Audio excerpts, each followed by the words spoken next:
ಈ ವಯಾಗ್ರಾ ತಗೊಂಡು ಬಟ್ ಇನ್ನೊಂದು ತಗೊಂಡು ಇಡೀ ದೇಹನ ಹಾಳು ಮಾಡ್ಕೊಂಡಿರ್ತಾರೆ.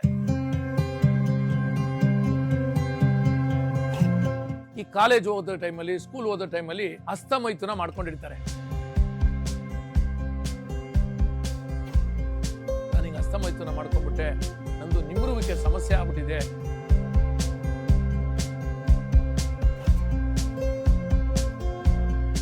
ದಾಂಪತ್ಯ ಅನ್ನೋ ವಿಚಾರದಲ್ಲಿ ಸಂಕೋಚ ಮಾಡ್ಕೊಬಾರ್ದು. 3-4 ತಿಂಗಳು 7-8 ತಿಂಗಳಾದ್ರೂ ಅವ್ನು ಮುಟ್ಟಲ್ಲ. ಅವಳು ಹೊಸ ಹುಡುಗಿ ಇದ್ರೆ ಪರವಾಗಿಲ್ಲ, ಅಡ್ಜಸ್ಟ್ ಮಾಡ್ಕೊಂಡು ಹೋಗ್ಬಿಡ್ತಾಳೆ. ಪಳಗಿರೋರು ಇದ್ರೆ ಯಾರಾದ್ರೂ 5 ನಿಮಿಷ ಮಾಡೋನು 10 ನಿಮಿಷ ಮಾಡ್ತಾನೆ, 10 ನಿಮಿಷ ಮಾಡೋ 15 ನಿಮಿಷ ಮಾಡ್ತಾನೆ. ಇದು ಮನೆ ಮದ್ದು ಇರೋದ್ರಿಂದ ನೀವು ಮನೇಲಿ ಮಾಡ್ಕೊಬಹುದು. ಎಲ್ಲ ಗಿಡಮೂಲಿಕೆಗಳು, ಇದು ಎಲ್ಲರೂ ತಿನ್ಬೋದು.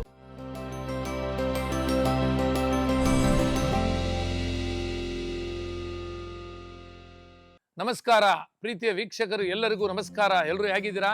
ಚೆನ್ನಾಗಿದ್ದೀರಾ? Thank you. ಮೂಲವಾಗಿ ಬಾಳಲಿ ವ್ಯವಸಾಯ, ಬಾಳಲಿ ಆಡಳಿತ ವ್ಯವಸ್ಥೆ, ಪ್ರಪಂಚದಲ್ಲಿರುವವರೆಲ್ಲರ ಮುಖಗಳಲ್ಲೂ ಬೀರಲಿ ನಗುಮುಖ. ಬಾಳಲಿ ಆತ್ಮವೇ, ಬೆಳಗಲಿ ಆತ್ಮವೇ. ಬಾಳಲಿ ನಮ್ಮ ಸೈನಿಕರು, ಬೆಳಗಲಿ ನಮ್ಮ ದೇಶ. ಬಾಳಲಿ ನಮ್ಮ ರೈತರು, ಬೆಳಗಲಿ ನಮ್ಮ ದೇಶ. ಭಗವಂತನೇ ಎಲ್ರಿಗೂ ಆರೋಗ್ಯ ಕೊಡಪ್ಪ, ಪರಮಾತ್ಮ ಆರೋಗ್ಯವನ್ನು ಕೊಡಿ.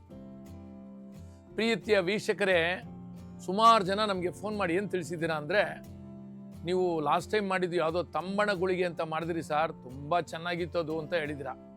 ಕೆಲವು ಜನಕ್ಕೆ ಏನಾಗುತ್ತೆ ಅಂದರೆ, ತಗೊಬೇಕು ಮಾಡಬೇಕು ಅಂತ ತುಂಬ ಆಸೆ, ಅದು ಸಂಕೋಚ. ಈ ವಿಚಾರದಲ್ಲಿ ಅಂದರೆ ದಾಂಪತ್ಯ ಅನ್ನೋ ವಿಚಾರದಲ್ಲಿ ಸಂಕೋಚ ಮಾಡ್ಕೊಬಾರ್ದು. ಸಂಕೋಚ ಮಾಡಿದಾಗ ಒಳಗಡೆನೆ ಅದು ಬೆಂದೋಗ್ಬಿಡುತ್ತೆ. ಹಂಗಾಗಿ ಸಂಕೋಚ ಇರಬಾರ್ದು. ಕೆಲವು ಜನಕ್ಕೆ ಏನಾಗುತ್ತೆ ಅಂದರೆ, ಈ ಕಾಲೇಜ್ ಓದೋ ಟೈಮಲ್ಲಿ, ಸ್ಕೂಲ್ ಓದೋ ಟೈಮಲ್ಲಿ ಹಸ್ತಮೈಥುನ ಮಾಡ್ಕೊಂಡಿರ್ತಾರೆ. ಅವ್ರಿಗೇನಾಗುತ್ತೆ, ಮಾಡ್ತಾ ಮಾಡ್ತಾ ಮಾಡ್ತಾ ಮಾಡ್ತಾ ನರದೌರ್ಬಲ್ಯ ಆಗ್ಬಿಟ್ಟಿರುತ್ತೆ. ನರದೌರ್ಬಲ್ಯ ಆದಾಗ ಅವ್ರು ಯಾರಿಗೂ ಹೇಳ್ಕೊಳಕ್ ಹೋಗಲ್ಲ. ಮದುವೆ ಆಗ್ಬೇಕು ಅಂತ ತಂದೆ ತಾಯಿ ಕಾಯ್ತಾ ಇರುತ್ತೆ, ನನ್ನ ಮಗನಿಗೊಂದು ಮದುವೆ ಆದರೆ ಸಾಕು ಅಂತ. ಇವನು ಹಸ್ತಮೈಥುನ ಹೊಡೆದು ಆ ಫೀಲಿಂಗ್ ಏನಾಗುತ್ತೆ, ಭಯ ಬಂದ್ಬಿಟ್ಟಿರುತ್ತೆ. ಇವನೇನು ಮಾಡ್ತಾನೆ, ಇದು ಹೇಳ್ಕೊಳ್ಳೋದೇ ಇಲ್ಲ. ಕೊನೆಗೆ ಒಂದಿನ ನಮ್ಮ ವಿಡಿಯೋ ನೋಡ್ತಾನೆ, ಬರ್ತಾನೆ, ಸಾರ್ ನಾನು ಹಿಂಗೆ ಹಸ್ತಮೈಥುನ ಮಾಡ್ಕೊಂಡ್ಬಿಟ್ಟೆ, ನಂದು ನಿಮ್ರುವಿಕೆ ಸಮಸ್ಯೆ ಆಗ್ಬಿಟ್ಟಿದೆ, ಏನು ಮಾಡೋಕೆ ಗೊತ್ತಿಲ್ಲ ಸರ್. ಈಗ ಹಸ್ತಮೈಥುನ ಮಾಡಿಕೊಂಡ್ರು ಸಹ ನಂದು ನಿಮ್ರುವಿಕೆ ತೊಂದರೆ ಆಗ್ಬಿಟ್ಟಿದೆ ಸರ್, ನನಗೇನಾದರೂ ಮಾಡಿ ಅಂತಾನೆ. ಅಂಥವನಿಗೆ ಒಂದು ಸ್ಪೆಷಲ್ ಆಗಿ ಇವತ್ತು ನಾವು ತಮ್ಮನ ಖುಷಿ ಪಡಿಸೋಕ್ಕೆ ತಂಬನ ಗುಳಿಗೆ ಅಂತ ಹೇಳಿ ಒಂದು ವಿಶೇಷವಾದಂಥ ತಂಬನ ಗುಳಿಗೆಯನ್ನು ನಾವು ಮಾಡ್ತಾ ಇದ್ದೀವಿ. ಇದು ಮಾಡುವ ವಿಧಾನ, ಇದ್ರ ಬಗ್ಗೆ ಹೆಚ್ಚಿನ ಮಾಹಿತಿ ಕೊಡ್ತೀವಿ. ಬನ್ನಿ ಈಗ ಒಂದೊಂದಾಗಿ ತೋರಿಸ್ಕೊಂಡ್ಬಿಡ್ತೀನಿ ಏನೇನಿದೆ ಅಂತ ಹೇಳಿ. ನಂತರ ರುಬ್ಬಣ, ನಂತರ ಅದನ್ನ ಯಾವ ರೀತಿ ಮಾಡೋದು ಅಂತ ಹೇಳ್ಕೊಡ್ತೀನಿ. ಮೂಲಂಗಿ ಬೀಜ, ಈರುಳ್ಳಿ ಬೀಜ ನೋಡಿ, ಇದು ಈರುಳ್ಳಿ ಬೀಜ, ಲವಂಗ, ಇದು ಮೇಲ್ಗಡೆ ಮೊಗ್ಗಿದೆಯಲ್ಲ ತೆಗ್ದಿದ್ದೀವಿ ನೋಡಿ, ಆ ಮೊಗ್ಗು ತೆಗಿಬೇಕು. ಮೊಗ್ಗು ತೆಗೆದ ಮೇಲೆ ಲವಂಗ ಇದೆ ನೋಡಿ, ಇದು ಜಾಕಾಯಿ.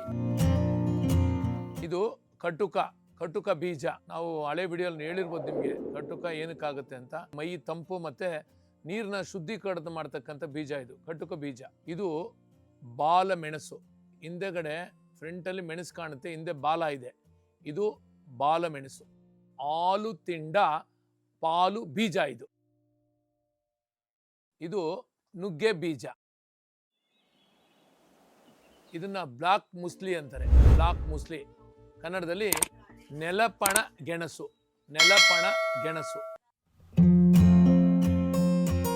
ಇದು ಭೂಚಕ್ರದ ಗೆಣಸು. ಇದು ಅಶ್ವಗಂಧ ಪೌಡ್ರ್, ಇದು ಶುದ್ಧಿ ಮಾಡಿ ಎತ್ಮಡಗಿರೋದು. ಜಾತಿ ಲಿಂಗ ಇದಕ್ಕೆ ಹೆಸರು. ಇದು ಶುದ್ಧಿ ಮಾಡೋದು, ಶುದ್ಧಿ ಮಾಡಿ ತೋರಿಸಿರೋದು ನಿಮಗೆ. ಶುದ್ಧಿ ಮಾಡಿದ್ರೇನೆ ಔಷಧಿ ಆಗೋದು. ಸುಮ್ಗೆ ನಾನು ತಗೊಂಬಂದು ಲಿಂಗ ಹಾಕ್ತೀನಿ ಅಂದ್ರೆ ಆಗಲ್ಲ. ಸೊ ದಯವಿಟ್ಟು ಶುದ್ಧಿ ಮಾಡಬೇಕು. ಶುದ್ಧಿ ಮಾಡಲಿಲ್ಲ ಔಷಧಿ ಆಗಲ್ಲ. ಶುದ್ಧಿ ಮಾಡೋದು ಗೊತ್ತಾಗ್ಬೇಕಂದ್ರೆ ಮುಂದಿನ ಸರಿ ಯಾವುದೋ ಒಂದು ವಿಡಿಯೋ ಹಾಕ್ತೀವಿ. ಯಾಕಂದರೆ ಇದೇ ಇವಾಗ ಸಮಯ ತೊಗೊಂಡ್ಬಿಡ್ತೀವಿ, 2 ದಿನ ಆಗೋಯ್ತು ನಾವು ಅಂದರೆ ಇದೆಲ್ಲ ತೆಗ್ದು ಮಾಡೋಷ್ಟದಕ್ಕೆ. ಹಂಗಾಗಿ ಶುದ್ಧಿ ಮಾಡಿರ್ತಕ್ಕಂಥ ಲಿಂಗವನ್ನು ಮತ್ತೊಂದು ಸರಿ ತೋರಿಸ್ತೀನಿ. ಈಗ ಶುದ್ಧಿ ಮಾಡಿದ ಲಿಂಗ ಇದು ನೋಡಿ. ಇದು ಗಸಗಸೆ. ಇದು ಕೇಸರಿ. ಇದು ಸ್ವರ್ಣ ಭಸ್ಮ.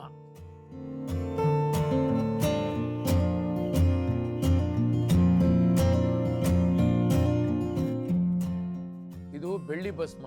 ಇದು ದೇಹ ತುಂಬ ದಪ್ಪಗಿದ್ದು ದೇಹ ಶೀತವಾಗಿದ್ರೆ ಅಂಥವ್ರಿಗೆ ಬೆಳ್ಳಿ ಭಸ್ಮ ಕೊಟ್ರೆ ಹೀಟ್ ಆಗುತ್ತೆ ಮತ್ತೆ ವೀರ್ಯಾಣು ಗಟ್ಟಿ ಆಗುತ್ತೆ. ಅಂಥವ್ರಿಗೆ ಬೆಳ್ಳಿ ಭಸ್ಮ. ಇದು ಜೇನುತುಪ್ಪ. ಸ್ಟವ್ ಹಚ್ಚಿದೀವಿ, ಈಗ ಬಾಂಡ್ಲಿ ಮಡಗಿದೀವಿ ನೋಡಿ. 1 ಸ್ಪೂನು ತುಪ್ಪವನ್ನು ಹಾಕ್ತಾ ಇದ್ದೀನಿ ನೋಡಿ. ಈಗ ಜಾಕಾಯಿ ಹಾಕ್ತಾ ಇದೀವಿ ನೋಡಿ. ಸಿಮ್ಮಲ್ಲಿ ಮಡಗಿದ್ದೀನಿ. ಈ ತುಪ್ಪಕ್ಕೂ ಈ ಜಾಕಾಯಿಗೂ ಒಳ್ಳೆ ಸುವಾಸನೆ, ಘಮ ಘಮ ಘಮ ಘಮ ಅಂತದೆ. ಒಂದೊಂದು ಜಾಕಾಯಿನೂ ಅದು ಸೀಳ್ ಬಿಡಬೇಕು. ಆ ಸೀಳ್ ಬಿಡೋ ತನಕ ಹುರ್ಕೊಬೇಕು ನೀವು. ಆವಾಗಲೇ ಇದು ವ್ಯಾಲ್ಯೂ ಜಾಸ್ತಿ. ನೀವು ಹಂಗೆ ಮಾಡ್ಬಿಡ್ತೀನಿ ಮತ್ತೆ ಇದಾಗುತ್ತೆ, ಅದಲ್ಲ ನೋಡಿ. ಈ ಥರ ಒಂದೊಂದು ಹೊಡಿಬೇಕಲ್ಲಿ ನೋಡಿ, ಸೀಲ್ ಬಿಡಬೇಕು. ಅಲ್ಲಿ ತನಕ ನೀವು ಹುರ್ಕೋಬೇಕು ಇದನ್ನ ನೋಡಿ. ಎಲ್ಲ ಎತ್ಕೊಳ್ತಾ ಇದೀವಿ ನೋಡಿ. ಈಗ ಜಾಕಾಯಿನ ಪುನಃ ಬಾಂಡ್ಲಿನಿಂದ ವಾಪಸ್ ತಗೊಳ್ತಾ ಇದ್ದೀನಿ. ಎಲ್ಲ ಪ್ಲೇಟ್ಗೆ ಹಾಕೊತಾ ಇದ್ದೀವಿ ನೋಡಿ. ಈಗ ನೆಲಪಣ ಗೆಣಸು, ಬ್ಲಾಕ್ ಮುಸ್ಲಿ, ಇದಕ್ಕೆ ತುಪ್ಪ ಏನು ಹಾಕ್ಬಾರ್ದು, ಇದು ಹಂಗೆ ಹುರ್ಕೊಬೇಕು ನೋಡಿ. ಈಗ ಹಾಕ್ತಾ ಇರೋದು ನುಗ್ಗೆ ಬೀಜ. ನುಗ್ಗೆ ಬೀಜ ಹಾಕ್ಬಿಟ್ಟು ನೋಡಿ. ಎಣ್ಣೆ ಏನು ಹಾಕ್ಬಾರ್ದು, ಎಣ್ಣೆ ತುಪ್ಪ ಯಾವುದಕ್ಕೂ ಇಲ್ಲ, ಜಾಕಾಯಿಗೆ ಮಾತ್ರ ತುಪ್ಪ ಹಾಕ್ಬೇಕು. ಈಗ ನುಗ್ಗೆ ಬೀಜ ಹುರಿತಾ ಇದ್ದೀವಿ.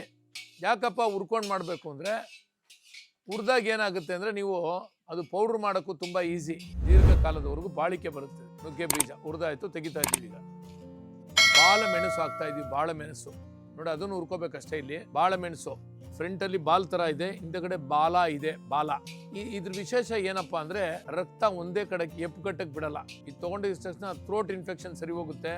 ಆಮೇಲೆ ರಕ್ತ ಒಂದೇ ಕಡೆ ನಿಲ್ಲಲ್ಲ, ಎಲ್ಲಾ ಕಡೆ ರಕ್ತ ಇರುತ್ತೆ. ಸಣ್ಣ ಸಣ್ಣ ನರುಗಳಲ್ಲೂ ಬ್ಲಡ್ ಫ್ಲೋ ಆಗುತ್ತೆ ನೋಡಿ. ಇದು ಈರುಳ್ಳಿ ಬೀಜ ಹುರಿತಾ ಇದ್ದೀವಿ. ಅದ್ರಲ್ಲಿ ನೀರಿನ ಅಂಶ ಸ್ವಲ್ಪ ಜಾಸ್ತಿ ಇರುತ್ತೆ, ಸ್ವಲ್ಪ ಹುರ್ಕೊಬೇಕು.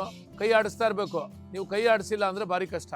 ನಿಮ್ಮ ವೀರ್ಯಾಣುವನ್ನ ಗಟ್ಟಿ ಮಾಡ್ತಕ್ಕಂಥ ಶಕ್ತಿ ಈರುಳ್ಳಿ ಬೀಜದಲ್ಲಿದೆ. ಎಮೋಷನ್ ಜಾಸ್ತಿ ಆಗುತ್ತೆ, ನೋಡಿದ ತಕ್ಷಣ ಸ್ಟಾರ್ಟ್ ಆಗ್ಬಿಡುತ್ತೆ ಗಾಡಿ ನೋಡಿ. ಇದು ಬಂದು ಮೂಲಂಗಿ ಬೀಜ, ರಾಡಿಶ್ ಸೀಡ್ಸ್ ಅಂತ ಇದಕ್ಕೆ ಹೆಸರು. ರಾಡಿಶ್ ಬೀಜ ದೇಹದ ಒಂದೊಂದು ಭಾಗಕ್ಕೂ ವಾಯುನ ಹೊರಗಡೆ ತಳ್ಳುತ್ತೆ. ಮತ್ತೆ ವಾಯುಗಳನ್ನ ಒಂದೊಂದಿಂದ ತಳ್ಳಬೇಕಾದ್ರೆ ಅವಾಗ ಏನಾಗುತ್ತೆ, ಬ್ಲಡ್ ಫ್ಲೋ ಚೆನ್ನಾಗುತ್ತೆ. ಶಿಶ್ನದ ಮುಖಾಂತರ ವಾಯುನ ಹೊರಗಡೆ ತಳ್ಳಿ ನಿಮ್ಮ ಶಿಶ್ನ ನಿಮ್ರುವಿಕೆ ಜಾಸ್ತಿ ಮಾಡುತ್ತೆ. ಇದು ಮೂಲಂಗಿ ಬೀಜ. ಈಗ ಲವಂಗ ಹಾಕಿದೀವಿ. ಲವಂಗದ ಮೊಗ್ಗು ಇದೆಯಲ್ಲ, ಅದು ತೆಗೆದ್ಬಿಟ್ಟಿದ್ವಿ ನೋಡ್ರಿ. ಅದು ತೆಗೆದ್ಬಿಟ್ಟು ಹಾಕ್ಬೇಕು. ಲವಂಗದ ಮೊಗ್ಗು ಹಾಕಿದ್ರೆ ನಿಮ್ಗೆ ಸಂಭೋಗ ಮಾಡೋದಕ್ಕೆ ಕಮ್ಮಿ ಆಗುತ್ತೆ, ಟೈಮಿಂಗ್ ತುಂಬಾ ಕಡಿಮೆ ಸಿಗುತ್ತೆ. ಲವಂಗದ ಮೊಗ್ಗು ತೆಗೆದಾಗ ಸಮಯ ಜಾಸ್ತಿ ಆಗುತ್ತೆ. ಆಮೇಲೆ ಅದರಲ್ಲಿ ಒಂದು ತಂಪಾದ ಪದಾರ್ಥ ಇದೆ, ದೇಹದಲ್ಲಿ ತಂಪು ಜಾಸ್ತಿ ಉತ್ಪತ್ತಿ ಮಾಡುತ್ತೆ, ಬ್ಲಡ್ ಸರ್ಕ್ಯುಲೇಷನ್ ಇನ್ಕ್ರೀಸ್ ಆಗುತ್ತೆ. ಅದರಲ್ಲಿ ಖಾರ ಸ್ವಲ್ಪ ಇರೋದ್ರಿಂದ ಜೀರ್ಣಕ್ರಿಯೆ ಜಾಸ್ತಿ ಆಗುತ್ತೆ. ಇದು ಲವಂಗದ ವಿಶೇಷವಾದ ಗುಣಗಳು ನೋಡಿ. ಇದು ಕಟುಕ ಬೀಜ, ಕಟುಕ.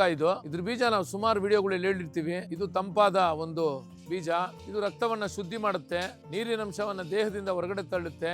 ಈ ಕಟುಕ ಬೀಜದ ವಿಶೇಷ ಏನಪ್ಪಾ ಅಂದ್ರೆ, ಒಂದು 5 ಬೀಜ ಮಡಿಕೆಯಲ್ಲಿ ನೀರು ತುಂಬಿಟ್ಬಿಡ್ರಿ. ನೀವು ಮಾರನೇ ದಿನ ನೋಡಿ 24 ಗಂಟೆ ಬಿಟ್ಕೊಂಡು ನೀರು ತಿಳಿಯಾಗಿರುತ್ತೆ. ಕಟುಕ ಬೀಜ ಎಲ್ಲ ಕೊಳೆ ಎಲ್ಲ ಎಳ್ಕೊಂಡ್ಬಿಟ್ಟಿರುತ್ತೆ ನೋಡಿ. ಈಗ ಭೂಚಕ್ರದ ಗೆಣಸು ಹಾಕಿದೀವಿ, ಇದನ್ನ ಈಗ ಉರಿತಾ ಇದೀವಿ ನೋಡಿ. ಇದ್ರ ಕೆಲಸ ಏನಪ್ಪಾ ಅಂದ್ರೆ, ಆದಷ್ಟು ನಿಮ್ರುವಿಕೆ ಜಾಸ್ತಿ ಮಾಡೋದು. ಅದರಲ್ಲಿ ಇರ್ತಕ್ಕಂಥ ಅಂಶಗಳು ಇದೆಯಲ್ಲ, ಇವೆಲ್ಲ ಅಂದ್ರೆ ವೀರ್ಯಾಣುವನ್ನ ಗಟ್ಟಿ ಮಾಡಿ ಸಂತಾನ ಉತ್ಪತ್ತಿ ಮಾಡ್ತಕ್ಕಂಥ ಕೆಲಸ ಇದು ಮಾಡುತ್ತೆ. ಅದಕ್ಕೆ ಭೂಮಿ ಚಕ್ರ ಹಳೆ ಕಾಲದಲ್ಲಿ ಇದನ್ನೆಲ್ಲ ಯೂಸ್ ಮಾಡ್ತಾ ಇದ್ರು. ಪೂರ್ವಿಕರು ಇದನ್ನೆಲ್ಲ ಮಾಡ್ತಾ ಇದ್ರು. ನಮ್ಮ ಪೂರ್ವಿಕರು ಬಿಟ್ಟೋಗಿದ್ದು ನಾವು ಪುನಃ ಇದನ್ನ ಮಾಡ್ತಾ ಇದೀವಿ ಅಷ್ಟೇ ವಿಶೇಷ ನೋಡಿ. ಆಯ್ತು, ಇದು ಹುರಿದಾಯ್ತು.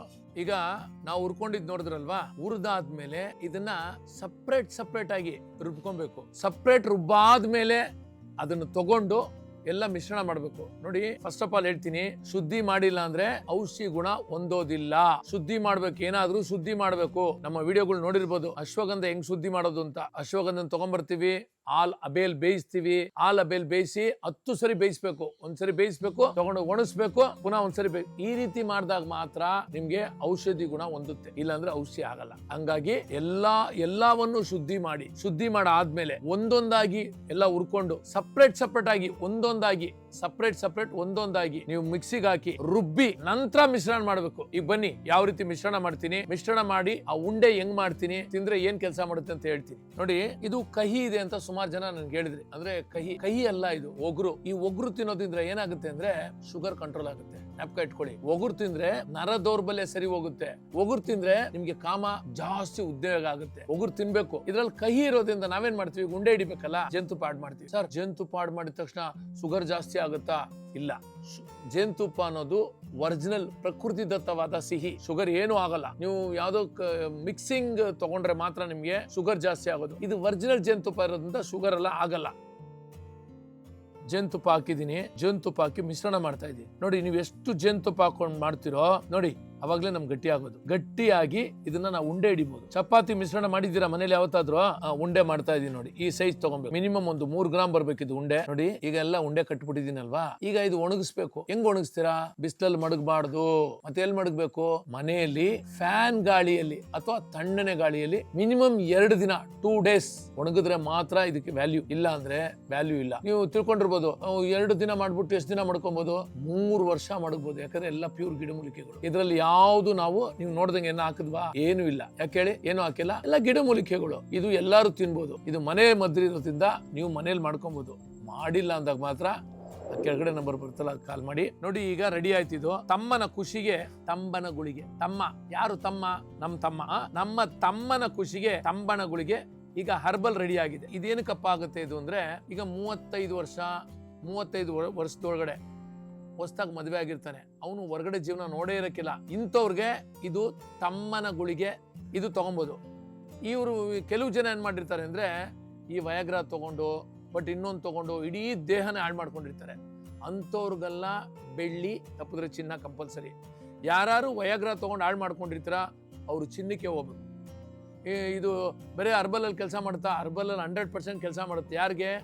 ನಾನು ಏನೂ ತಗೊಂಡಿಲ್ಲ ಜೀವನದಲ್ಲಿ, ಮೊದಲನೇ ಸಲ ನಾನು ಹೋಯ್ತಾ ಇರೋದು ಅಂದಾಗ ಈ ತಮ್ಮನಿಗೆ ಖುಷಿ ಪಡಿಸೋದಕ್ಕೆ ಈ ತಂಬನ ಗುಳಿಗೆ ತಗೊಂಡ್ರೆ ಸಾಕು, ಒಳ್ಳೆ ವರ್ಕ್ ಆಗುತ್ತೆ.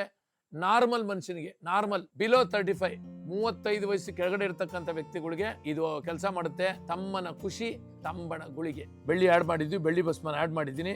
ಇದು ಗೋಲಿ ಆಗಿದೆ. ಈಗ ಇದು ಯಾರಪ್ಪ ತಗೊಬೇಕು ಅಂದ್ರೆ, ಈ ಬೆಳ್ಳಿ ಗೋಲಿ ಒರಿಜಿನಲ್ ಆಗಿ ಯಾರು ತಗೊಬೇಕು ಅಂತ, 70 kg ಮೇಲಿರೋರು, 35 ವಯಸ್ಸು ಮೇಲಿರೋರು ಅಂತವ್ರು ಯೂಸ್ ಮಾಡಬೇಕು. ಈ ಬೆಳ್ಳಿ ಯೂಸ್ ಮಾಡಿದ ತಕ್ಷಣ ಏನಾಗುತ್ತೆ? ವೀರ್ಯಾಣು ಗಟ್ಟಿ ಆಗುತ್ತೆ. ವೀರ್ಯಾಣು ಗಟ್ಟಿ ಆದಾಗ ಏನಾಗುತ್ತೆ? ಟೈಮಿಂಗ್ ಜಾಸ್ತಿ ತಗೊಳ್ಳದೆ. 5 ನಿಮಿಷ ಮಾಡೋನು 10 ನಿಮಿಷ ಮಾಡ್ತಾನೆ, 10 ನಿಮಿಷ ಮಾಡೋನು 15 ನಿಮಿಷ ಮಾಡ್ತಾನೆ, 15 ನಿಮಿಷ ಮಾಡೋನು 20 ನಿಮಿಷ ಮಾಡ್ತಾನೆ. ಅದಕ್ಕೆ ಈ ಬೆಳ್ಳಿ ತಗೊಂಡಾಗ ವೀರ್ಯಾಣು ಗಟ್ಟಿ ಆಗುತ್ತೆ, ಮತ್ತೆ ಶಿಷ್ಟಾನು ಉದ್ದ ಆಗುತ್ತೆ. ಅದ್ರ ಜೊತೆಗೆ ತುಂಬಾ ಶಕ್ತಿ ಬರುತ್ತೆ, ಜೊತೆಗೆ ವೆಯ್ಟ್ ಲಾಸು ಆಯ್ತಾರೆ. ಬೆಳ್ಳಿನ ಯೂಸ್ ಮಾಡ್ಬೇಕಾದ್ರೆ ಅವನು ದೇಹ ತಂಪಿರ್ಬೇಕು. ಜಾಸ್ತಿ ತಂಪಿದ್ದಾಗ 100% ತುಂಬಾ ಕೆಲಸ ಆಗುತ್ತೆ.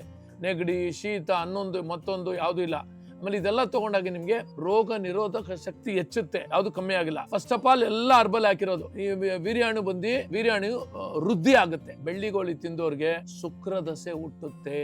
ಬೆಳ್ಳಿ ಮೈ ಮೇಲೆ ಬಿದ್ರೆ ಸಾಕು. ಬೆಳ್ಳಿ ಹಾಕ್ತಾರೆ ನೋಡ್ರ, ಬೆಳ್ಳಿ ಉಂಗುರ ಹಾಕ್ತಾರೆ, ಬೆಳ್ಳಿ ಕೊರಳಲ್ಲಿ ಚೈನ್ ಹಾಕ್ತಾರೆ. ಅದೇ ಬೆಳ್ಳಿ ಒಳಗಡೆ ಹೋದ್ರೆ ಈ ಬೆಳ್ಳಿ ಮೇಲ್ಗಡೆ ಏನ್ ಕೆಲಸ ಮಾಡುತ್ತೋ ಒಳಗಡೆ ಇನ್ನೂ ಕೆಲಸ ಮಾಡುತ್ತೆ. ವೀರ್ಯಾಣು ಯಾವ ಕಲರ್ ಇದೆ? ಬೆಳ್ಳಿ ಕಲರ್ ತಾನೆ. ಅಂದ್ರೆ ಬೆಳ್ಳಿ ಭಸ್ಮ ತಗೊಂಡ್ರೆ ವೀರ್ಯಾಣು ಗಟ್ಟಿ ಆಗುತ್ತೆ. ಗಟ್ಟಿ ಆದಾಗ ಟೈಮಿಂಗ್ ಜಾಸ್ತಿ ಆಗುತ್ತೆ. ಇದು ಸ್ವರ್ಣ ವಂಗ ಅಂತೆ. ಟಿನ್ ಇದು ಯಾಕಪ್ಪ ಆಗ್ತಾ ಇದೀವಿ ಅಂದ್ರೆ, ಆ ಬೆಳ್ಳಿ ಭಸ್ಮ ಬಂದು ಹೊರಗಡೆ ಹೋಗಬಾರ್ದು ಅಂತ ಅದಕ್ಕೆ ಕವರ್ ಮಾಡೋದು. ಲ್ಯಾಬ್ ಅಲ್ಲಿ ಹೋಗಿ ಸರ್ಟಿಫೈಡ್ ಮಾಡಿ ತಂದಿರ್ತಕ್ಕಂಥದ್ದು ಇದೆಲ್ಲ ಆಡಿಸಿ ಮೇಲೆ ಏನಾಗಿದೆ? ತಂಗ ವರಂ ಅಂತ ಹಾಕಿದೀನಿ. ಈಗ ಹಾಕಿದ ತಕ್ಷಣ ನೋಡಿ ಹೆಂಗ್ ಹೊಳಿತಾ ಇದೆ ಹೊಳಪು ಅಲ್ವಾ? ಇದೇ ತರನೇ ವೀರ್ಯಾಣು ಗಂಧ ಸ್ಮೆಲ್ ಬರ್ಬೇಕು. ಗಂಧ ಎಂಡ ಸ್ಮೆಲ್ ಬಂದ್ರೆ ಅದು ಚೆನ್ನಾಗಿಲ್ಲ ಅಂತ. ಗಂಧದ ಸ್ಮೆಲ್ ಬರ್ಬೇಕು ವೀರ್ಯಾಣು, ಅವಾಗ ಚೆನ್ನಾಗಿದೆ ಅಂತ. ಇದು ತಿಂದಾಗ ಗಂಧದ ಸ್ಮೆಲ್ ಬರುತ್ತೆ. ಹಂಗಾಗಿ ಬೆಳ್ಳಿ ಗೋಲಿ ತಿನ್ನಿ, ಮಕ್ಕಳು ಮಾಡ್ಕೊಳ್ಳಿ. ನೋಡಿ, ಈಗ ಚಿನ್ನದ ಭಸ್ಮ ಆಗ್ತಾ ಇದೀವಿ. ಚಿನ್ನದ ಭಸ್ಮ ಫಸ್ಟ್ ಹರ್ಬಲ್ ನಾರ್ಮಲ್, 2ನೇದು ಬೆಳ್ಳಿದು, 3ನೇದು ಚಿನ್ನ. ಈ ಚಿನ್ನದ ವಿಶೇಷ ಏನ್ ಗೊತ್ತಾ ನಿಮ್ಗೆ? ಈ ಸಣ್ಣಗಿರ್ತಾರಲ್ಲ ಅವ್ರಿಗೆ ಹೀಟ್ ಆಗಿ ಶೀಘ್ರ ಸ್ಖಲನ ಆಗ್ಬಿಡುತ್ತೆ. ಈ ಚಿನ್ನ ತಗೊಂಡ್ಬಿಟ್ರೆ ಅವನ್ಗೆ ಶೀಘ್ರ ಸ್ಖಲನ ಆಗಲ್ಲ. ಜೊತೆಗೆ ನರ ದೌರ್ಬಲ್ಯ ಇರಲ್ಲ, ನರಗಳು ಸ್ಟ್ರಾಂಗ್ ಆಗ್ಬಿಡುತ್ತೆ. ಚಿನ್ನದ ರೇಟ್ ಎಷ್ಟು ಹೇಳಿ? ಆ ರೇಟ್ ಅಲ್ಲಿ ಇದು 5 ಗ್ರಾಮ್ ಸೇರಿದ್ರೆ 1 ಗ್ರಾಮ್ ಚಿನ್ನದ ಭಸ್ಮ ಮಾಡಕ್ಕಾಗತ್ತೆ. ಕಂಪ್ನಿಯಲ್ಲಿ ತಗೊಂಡಾಗ ನಿಮ್ಗೆ ಒರಿಜಿನಾಲಿಟಿ ಸಿಗುತ್ತೆ. ಅದ್ರಲ್ಲಿ ಲ್ಯಾಬ್ ಟೆಕ್ನಿಷಿಯನ್ ಇರುತ್ತೆ, ಇಂಡಿಯನ್ ಗೌರ್ಮೆಂಟ್ ಅಪ್ರೂವ್ಡ್ ಸರ್ಟಿಫಿಕೇಟ್ ಇದೆ. ಆ ರೀತಿ ನಾವು ತಂದು ಚಿನ್ನದ ಭಸ್ಮವನ್ನು ಮಾಡಿ, ಈಗ ಚಿನ್ನ ಭಸ್ಮವನ್ನು ಗೋಲಿ ಮಾಡಿದ್ದೀವಿ ಅಲ್ಲ, ಚಿನ್ನದ ಭಸ್ಮ ಮಿಕ್ಸ್ ಮಾಡಿರೋದು. ನೋಡಿ ಯಾವ ತರ ಪಳಪಳ ಅಂತ ಹೊಳಿತಾ ಇದೆ ನೋಡಿ. ಆಕ್ಚುಲಿ ಬಂದು ನಿಮ್ಗೆ ಕೆಲವೊಂದು ಹೇಳ್ಕೊಡ್ತೀನಿ. ಚಿನ್ನ ಅನ್ನೋದು ತಂಪು. ಇದು ವೈಜ್ಞಾನಿಕವಾಗಿ ಸೈಂಟಿಸ್ಟ್ ಪ್ರೂವ್ ಮಾಡಿದ್ರು. ಚಿನ್ನ ತಂಪು. ಹೆಣ್ಮಕ್ಳು ಯಾಕೆ ಹಾಕೊಂತಾರೆ ಮೈ ಮೇಲೆಲ್ಲ ಅಂದ್ರೆ, ಅವ್ರಿಗೆ ಮಾಸಿಕ ಸ್ರಾವ ಆದಾಗ ಮೈ ತುಂಬಾ ಉಷ್ಣ ಇರುತ್ತೆ. ಆ ಉಷ್ಣನ ತಡೆಗಟ್ಟಕ್ಕೆ ಚಿನ್ನ ಹಾಕೊಳ್ಳೋದು, ಇನ್ನೇನು ಬೇರೆ ಏನಿಲ್ಲ. ಈಗ ಗಂಡ್ಸಲ್ಲಿ ಹಾಕೊಂತಾರೆ, ಅವ್ರು ಯಾಕೆ ಹಾಕ್ತಾರೆ? ಕೆಲವು ಜನಕ್ಕೆ ಅವ್ರಿಗೆ ಹೀಟ್ ಇರುತ್ತೆ ಹಾಕೊಂತಾರೆ ಅಷ್ಟೇ ವಿನಃ ಹೀಟ್ ಇದನ್ನ ತಂಪು ಮಾಡೋದೇ ಇದು. ಅಂದ್ರೆ ದೇಹನ ತಂಪು ಮಾಡ್ಬೇಕಾದ್ರೆ ಇನ್ನು ನರದ ಒಳಗಡೆ ಹೋದ್ರೆ ಏನೇನಾಗುತ್ತೆ? ಉಷ್ಣ ಎಲ್ಲ ಕಿತ್ತಾಗುತ್ತೆ, ನರ ದೌರ್ಬಲ್ಯ ಸರಿ ಹೋಗುತ್ತೆ. ಹೋಗ್ಬಿಡುತ್ತೆ, ಶೀಘ್ರ ಸ್ಖಲನ ಸರಿ ಹೋಗ್ಬಿಡುತ್ತೆ, ಸಂಭೋಗ ಕ್ರಿಯೆಯನ್ನ ಗಂಟೆಗಟ್ಲೆ ಮಾಡಬಹುದು. ಇದನ್ನ ಇಷ್ಟಪಟ್ಟು ತಿನ್ಬೇಕು, ಕಷ್ಟಪಟ್ಟು ತಿನ್ಬಾರ್ದು. ಇದೆಲ್ಲ ಗಿಡಮೂಲಿಕೆ ಹಾಕಿರೋದು, ನಾವೇನು ಹಾಕಿಲ್ಲ. ನಾನು ಏನೇನ್ ಹಾಕಿದೀನಿ ಎಲ್ಲ ತೋರಿಸ್ಬಿಟ್ಟಿದ್ದೀನಿ ನಿಮಗೆ. ಸೊ ಹಂಗಾಗಿ ಚಿನ್ನದ ಭಸ್ಮ, ಈಗ ಉದಾಹರಣೆಗೆ ಅವನು ಕೈಯಲ್ಲಿ ಹಸ್ತಮೈಥುನ ಮಾಡ್ಕೊಂಡಿರ್ತಾನೆ, ಅವನಿಗೆ 18, 19, 20, 21, 22, 25ಕ್ಕೆ ಮದ್ವೆ ಆಗುತ್ತೆ. ಮದ್ವೆ ಆದಾಗ ಅಲ್ಲಿ ಸೇರಕ್ ಹೋಯ್ತಾನೆ, ಭಯ. ಆ ಭಯದಿಂದಾನೇ ಅರ್ಧ 3-4 ತಿಂಗಳು 7-8 ತಿಂಗಳು ಆದ್ರೂ ಅವ್ನು ಮುಟ್ಟಲ್ಲ. ಅವಳು ಹೊಸ ಹುಡುಗಿ ಇದ್ರೆ ಪರವಾಗಿಲ್ಲ, ಅಡ್ಜಸ್ಟ್ ಮಾಡ್ಕೊಂಡು ಹೋಗ್ಬಿಡ್ತಾಳೆ. ಪಳಗಿರೋರು ಇದ್ರೆ ಯಾರಾದ್ರೂ ಅಲ್ವಾ. ಸೊ ಹಂಗಾಗಿ ಅವನೇನ್ ಮಾಡ್ಬೇಕು ಅಂತವನು ಇದು ತಗೊಂಡಾಗ ಸ್ಟ್ರಾಂಗ್ ಆಗ್ಬಿಡುತ್ತೆ, ಭಯ ಹೋಗುತ್ತೆ. ಇದ್ರಲ್ಲಿ ಇರ್ತಕ್ಕಂಥ ಪ್ರಕೃತಿ ತತ್ವವಾದದ್ದು ಎಲ್ಲ ಆ ಭಗವಂತನ ಕೊಟ್ಟಿರ್ತಕ್ಕಂಥ ಗಿಡಮೂಲಿಕೆಗಳು ಧೈರ್ಯ ತುಂಬ ಬಂದ್ಬಿಡುತ್ತೆ. ಅವನು ದಾಂಪತ್ಯ ಜೀವನದಲ್ಲಿ ತುಂಬಾ ಚೆನ್ನಾಗಿ ಅವನ ಜೀವನ ನಡೆಸ್ಕೊಂಡು ಹೋಗ್ಬೋದು. ಇದು ಚಿನ್ನದ ತಮ್ಮನ ಖುಷಿಗೆ ತಂಬನ ಗೋಲಿ. ತಮ್ಮಂದು ಖುಷಿ ಪಡಿಸ್ಬೇಕಾ, ತಂಬನ ಗೋಳಿ ತಗೊಳ್ಳಿ. ಒಂದು ತಂಬನ ಗುಳಿಗೆ ತಗೊಂಡ್ರೆ 7 ಆನೆ ಬಲ ಬರುತ್ತೆ. 7 ಆನೆ ಬಲ. ನಿಮ್ ತಮ್ಮ ಆಕಾಶ ನೋಡ್ಕೊಂತ ಇರ್ತಾನೆ, ಅವ್ನ್ ಕೆಳಗಡೆನೆ ಬಗ್ಗಲ್ಲ ತಿರ್ಗಾ. ಎಷ್ಟು ಅದ್ಭುತ ಅಂದ್ರೆ ತಿಂದಾಗಿ ಅದು ಗೊತ್ತಾಗೋದು. ಏನೇನ್ ಹಾಕಿದೀನೋ ಇಂಗ್ರೀಡಿಯೆಂಟ್ಸು, ನಾನು ಏನ್ ಹಾಕಿದ್ದೀನೋ ನೀವು ಅದ್ ಮಾಡಿ, ಆದ್ರೆ ಮಾಡಿ. ಇಲ್ಲ ಅಂದ್ರೆ ಕೆಳಗಡೆ ನಂಬರ್ ಬರ್ತಾ ಇದೀನಿ ನೋಡಿ, ಕಾಣ್ತಾ ಇದೆಯಾ ನಂಬರು. ಈ ನಂಬರ್ ಕಾಲ್ ಮಾಡಿ. ನಾವು ಫೋನ್ ಎತ್ತಿಲ್ಲ ಅಂದ್ರೆ ದಯವಿಟ್ಟು ವಾಟ್ಸಪ್ ಅಲ್ಲಿ ಮೆಸೇಜ್ ಹಾಕಿ. ಒಂದೊಂದ್ಸರಿ ಏನಾಗುತ್ತೆ ಅಂದ್ರೆ ನಮ್ದು ಫೋನ್ ಬಿಸಿ ಬರ್ತಾ ಇರುತ್ತೆ. ಒಬ್ರಾದ್ರೂ ಪರವಾಗಿಲ್ಲ, ಒಂದ್ ದಿನಕ್ಕೆ 1,000 ಜನ ಮಾಡ್ತಾರೆ. ಸೊ ಹಂಗಾಗಿ ಫೋನ್ ಬಿಸಿ ಮಾಡಿದಾಗ ಪುನಃ ಮಾಡ್ತಾ ಇರಿ ದಯವಿಟ್ಟು, ಸರಿನಾ. ನೀವು ಮಾಡಕ್ಕಾಗಲ್ಲ, ಏನಪ್ಪ ಇವನ್ನೆಲ್ಲ ಹೇಳ್ಬಿಟ್ಟ ನಾವ್ ಹೆಂಗ್ ಮಾಡೋದು ಅಂತ. ಅದಕ್ಕೆ ನಮ್ಮ ಹತ್ರ ರೆಡಿಮೇಡ್ ಸಿಗುತ್ತೆ, ನಾವು ಮಾಡಿರೋದು. ನೋಡಿ, ಒಂದೊಂದು ಮಾಡಕ್ಕೂ ಮಿನಿಮಮ್ ನಾವು ಒಣಗಿಸೋದಿದೆಯಲ್ಲ, ಒಣಗಾಕ್ತಿವಿ, ಅದಕ್ಕೆ 2 ದಿನ ಬೇಕು. ಒಂದೊಂದು ಶುದ್ಧೀಕರಣ ಮಾಡ್ತೀವಲ್ಲ, ಮಿನಿಮಮ್ ಒಂದೊಂದಕ್ಕೆ 2 ದಿನ ಬೇಕು. ಅಲ್ಲಿ ಲೆಕ್ಕ ಹಾಕೊಳ್ಳಿ ಎಷ್ಟು ದಿನ ಮಾಡಿದಾಗ ಈ ತಂಬಣ ಗುಳಿಗೆ ಮಾಡ್ಬೋದು, ಹೇಳಿ ನೋಡೋಣ ಅಲ್ವಾ. ಸೊ ಹಂಗಾಗಿ ನೀವು ಮಾಡಿ ನೋಡಿ. ಮಾಡಕ್ಕಾಗಿಲ್ಲ ಅಂದ್ರೆ ಕೆಳಗಡೆ ನಂಬರ್ ಬರ್ತಾ ಇದೆ, ಕಾಲ್ ಮಾಡಿ, ವಾಟ್ಸಪ್ ಅಲ್ಲಿ ಮೆಸೇಜ್ ಹಾಕಿ. ಆಮೇಲೆ ಇನ್ನೊಂದೇನು ಗೊತ್ತಾ, ದಯವಿಟ್ಟು ನಮ್ದು ನಂಬರ್ಗಳು ಕೆಳಗಡೆ ಬರುತ್ತೆ ನೋಡಿ, ಅವ್ರ ಹತ್ರನೇ ಮಾತಾಡಬೇಕು. ಈ ನಮ್ಮ ವಿಡಿಯೋಗಳು ನೋಡಿ ಏನ್ ಮಾಡ್ತಾರೆ, ಕೆಲವು ಜನ ಬೇರೆಗಳು ನಂಬರ್ ಹಾಕ್ತಾರೆ ನಮ್ಮ ಹತ್ರ ಇದೆ ಅಂತ. ಅದಕ್ಕೆ ನಾವು ಹೊಣೆ ಅಲ್ಲ. ನೀವು ಹೋಗ್ಬಿಟ್ರೆ ಹೊಸದಾಗಿ ಮದುವೆ ಆಗಿರೋರು ಯಾವುದೇ ಕಾರಣಕ್ಕೂ ಭಯ ಪಡಬೇಡಿ, ತಂಬಣಗಳಿಗೆ ರೆಡಿ ಮಾಡಿದ್ದೀವಿ, ಹಾಕೊಳ್ಳಿ. ಸಂಭೋಗ ಸಮಯ ಜಾಸ್ತಿ ಆಗುತ್ತದೆ ಅಂತ ಹೇಳ್ತಾ, ಇದು ಬೇಕಾದಾಗ ಕೆಳಗಡೆ ನಂಬರ್ ಬರ್ತಕ್ಕಂಥ ಕಾಲ್ ಮಾಡಿ. ಇಲ್ಲಿ ತನಕ ನಮ್ಮ ವಿಡಿಯೋವನ್ನ ವೀಕ್ಷಣೆ ಮಾಡಿದ್ದಕ್ಕೆ ನಿಮ್ಗೆಲ್ಲರಿಗೂ ಅನಂತ ಧನ್ಯವಾದಗಳು, ನಮಸ್ಕಾರ. ಇನ್ನೊಂದು ಲೈಕ್ ಮಾಡಿ ದಯವಿಟ್ಟು, ಯಾಕಂದ್ರೆ ಎಷ್ಟೋ ದಿನ ಇದನ್ನ ದಿನಗಳ ಶುದ್ಧಿ ಮಾಡಿ ಎಲ್ಲ ಶೇಖರಣೆ ಮಾಡಿ ಒಂದೊಂದು ಗಿಡಮೂಲಿಕೆ ತರಬೇಕಂದ್ರೆ ಕಷ್ಟ. ಒಂದು ಗಿಡಮೂಲಿಕೆ ತರಬೇಕಂದ್ರೆ ಒಂದ್ಸರಿ ತಮಿಳ್ನಾಡಿಗೆ ಹೋಗ್ಬೇಕು, ಒಂದ್ಸರಿ ಆಂಧ್ರ ಪ್ರದೇಶಕ್ಕೆ ಹೋಗ್ಬೇಕು, ಒಂದ್ಸರಿ ಕರ್ನಾಟಕದ ಹಿಂದೆ ಬರ್ಬೇಕು. ನಾವು ಈ ಕಡೆ ಎನ್ನಡ, ರೈಟ್ ಅಲ್ಲಿ ಚಪ್ಪಡ, ಸೆಂಟ್ರಲ್ಲಿ ನಾವು ಕನ್ನಡ, ಹಿಂಗಿದೆ ಅಲ್ವಾ. ಸೊ ತಗೊಂಡ್ಬರ್ತೀವಿ, ಎಲ್ಲ ಮಾಡ್ತಾ ಇದೀವಿ. ನಿಮ್ಮ ಸಹಕಾರ ನಮಗೆ ಕೊಡಿ, ದಯವಿಟ್ಟು ಲೈಕ್ ಮಾಡಿ, ಶೇರ್ ಮಾಡಿ. ಹೊಸದಾಗಿ ಯಾರು ನೀವೇನಾದ್ರೂ ನಮ್ಮ ವಿಡಿಯೋ ಚಾನಲ್ ನೋಡ್ತಾ ಇದ್ರೆ ಸಬ್ಸ್ಕ್ರೈಬ್ ಮಾಡ್ಕೊಳ್ಳಿ ಅಂತ ಹೇಳ್ತಾ ಎಲ್ಲರಿಗೂ ಅನಂತ ಧನ್ಯವಾದಗಳು, ನಮಸ್ಕಾರ. ಪ್ರೀತಿ ಹರಡಲಿ, ಎಲ್ಲರೂ ಬಾಳಲಿ. ಜೈ ಹಿಂದ್, ಜೈ ಕರ್ನಾಟಕ.